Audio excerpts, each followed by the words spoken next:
चलिए अगला क्वेश्चन देखते हैं। अगले क्वेश्चन में पूछा गया है, निम्नलिखित में से कौन सा प्रत्यायोजित विधान पर नियंत्रण करने का तरीका नहीं है। ऑप्शन ए संसदीय नियंत्रण, बी न्यायिक नियंत्रण, सी प्रत्यायोजित विधान का प्रकाशन या डी प्रत्यायोजित विधान के रजिस्ट्रीकरण की अपेक्षा। तो इस क्वेश्चन का राइट आंसर आपका ऑप्शन नंबर डी होगा, प्रत्यायोजित विधान के रजिस्ट्रीकरण की अपेक्षा। ऑप्शन नंबर डी इस क्वेश्चन का राइट आंसर है। इस सवाल को पूछा गया यूपी पीसीएस में सन 2000 में। इसका थोड़ा सा एक्सप्लेनेशन भी देखते हैं। प्रत्यायोजित विधान के रजिस्ट्रीकरण की अपेक्षा प्रत्यायोजित विधान पर नियंत्रण का एक तरीका नहीं है, जबकि संसदीय नियंत्रण, न्यायिक नियंत्रण और प्रत्यायोजित विधान का प्रकाशन प्रत्यायोजित विधान पर नियंत्रण का तरीका है। तो ये इसका एक्सप्लेनेशन आपने देख लिया है। मैंने बताया 2000 में इस सवाल को पूछा गया था। आ जाते हैं अगले क्वेश्चन की तरफ। आगमनात्मक एवं निगमनात्मक पद्धतियां संबंधित हैं। कहाँ ये सब संबंधित है वो बताना है। रूढ़ि से, पूर्व निर्णय से, विधायन से, निर्वचन से। तो इस क्वेश्चन का राइट आंसर हो जाएगा ऑप्शन नंबर सी, विधायन से आगमनात्मक एवं निगमनात्मक जो दो पद्धतियां हैं वो संबंधित हैं। चलिए इसका थोड़ा सा एक्सप्लेनेशन भी देखते हैं। पहले तो इस सवाल को 2010 में पूछा गया यूपी पीसीएस में। आगमनात्मक और निगमनात्मक दोनों पद्धतियां विधायन से संबंधित हैं, जैसा कि हमने इस क्वेश्चन में देखा था। चलिए अगले क्वेश्चन पर चलते हैं।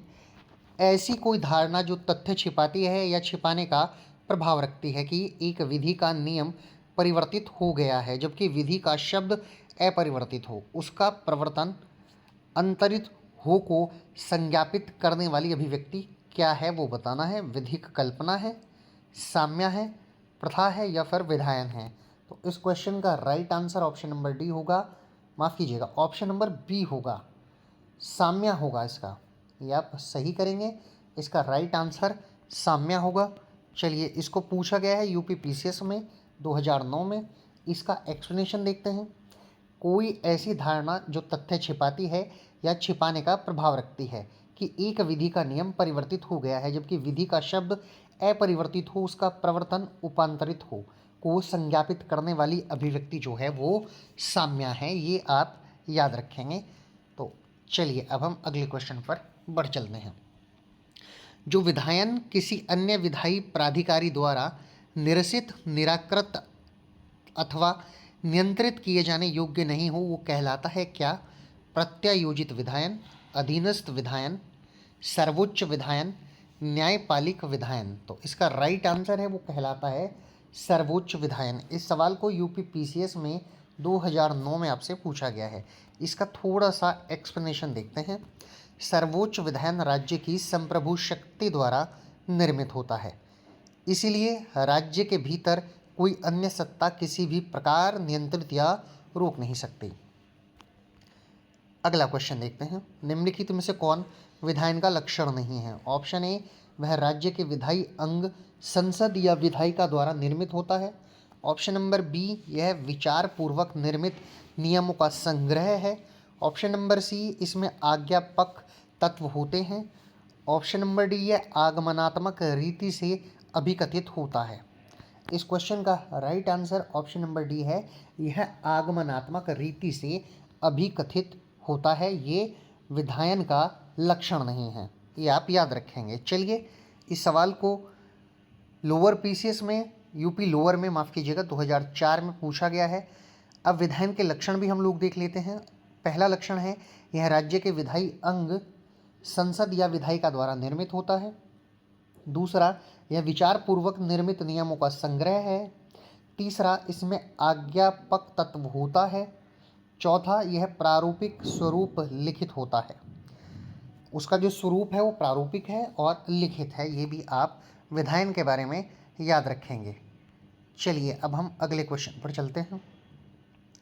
अधिनियम के प्रायोजनों के लिए प्रतिनिधि निकाय या प्राधिकारी को विधायी शक्तियों का प्रत्यायोजन है वो क्या कहलाएगा।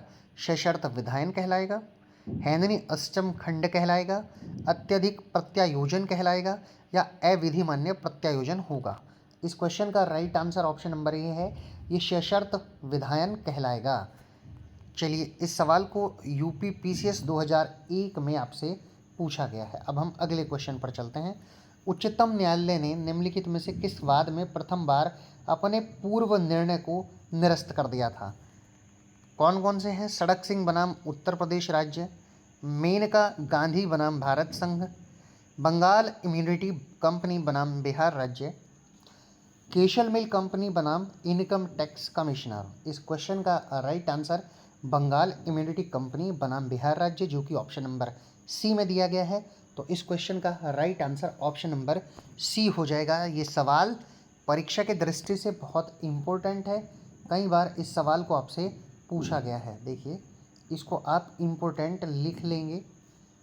ये सवाल बहुत इम्पोर्टेंट है, इसलिए आप इसको ज़रूर करके जाइएगा। थोड़ा सा एक्सप्लेनेशन देखते हैं, उससे पहले देख लेते हैं 2 बार 2012 और 2003 इस सवाल को 2 बार पूछा गया है।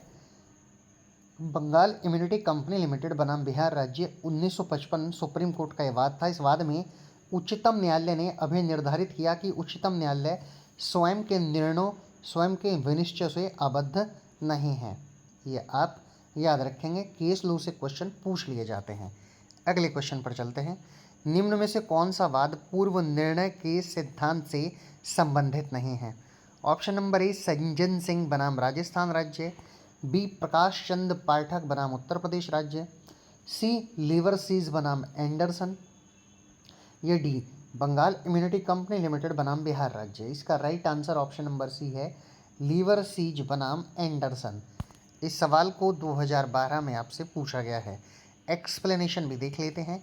लीवर सीज बनाम एंडरसन का वाद पूर्व निर्णय के सिद्धांत से संबंधित नहीं है। अगला क्वेश्चन देखते हैं। निम्नलिखित में से किसने विधायन को समाज के विधायी अंगों के औपचारिक कथन के रूप में परिभाषित किया है? 4 ऑप्शन है। Option A Chipman Gray, B John Salmond, C Thomas Holland, या डी जॉन ऑस्टिन। तो इसका सही आंसर है ग्रे। ऑप्शन नंबर ए इस क्वेश्चन का राइट आंसर हो जाएगा।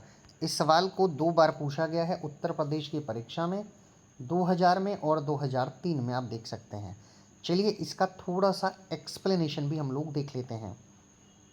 विधायन को विधि के स्रोत के रूप में परिभाषित करते हुए चिपमैन ग्रे ने विधायन को समाज के विधायी अंगों का प्रारूपिक कथन कहा है। तो ये किसने कहा है? चिपमैन ग्रे ने। इस क्वेश्चन का राइट आंसर भी चिपमैन ग्रे ही हो जाएगा। अगले क्वेश्चन पर चलते हैं। निम्नलिखित में से कौन सा कथन सही नहीं है? कथन दिए गए हैं, उनको देखते हैं क्या क्या कथन है। एक सिविल जज का निर्णय उसी न्यायालय के अन्य सिविल जजों पर बाध्यकारी है। उच्चतम न्यायालय द्वारा घोषित विधि भारत के सभी न्यायालयों पर बाध्यकारी होती है। निर्णीतानुसरण के सिद्धांत का अर्थ है कि न्यायिक निर्णयों में बाध्यकारी बल होता है। और option number D House of Lords स्वयं अपने निर्णयों से बाध्य नहीं है। इस क्वेश्चन का right answer option number A है, एक सिविल जज का निर्णय उसी न्यायालय के अन्य सिविल जजों पर बाध्यकारी है। ये जो है एक कथन जो बताया गया है वो सही नहीं है। बाध्यकारी नहीं होता है एक सिविल जज का दिया हुआ निर्णय अन्य न्यायालयों पर, जो सिविल जज के या उसके समकक्ष न्यायालय हैं उन पर बाध्य नहीं होता है। इस सवाल को यूपी पीसीएस 2001 में पूछा गया है। एक्सप्लेनेशन देखते हैं। एक सिविल जज का निर्णय उसी न्यायालय के अन्य सिविल जजों पर बाध्यकारी नहीं होता है, जबकि अन्य तीनों कथन बी, सी एवं डी जो हैं वो सत्य कथन है। बाकी के जो बी, सी, डी ये 3 कथन दिए गए हैं ये सत्य कथन आपके हो जाएंगे।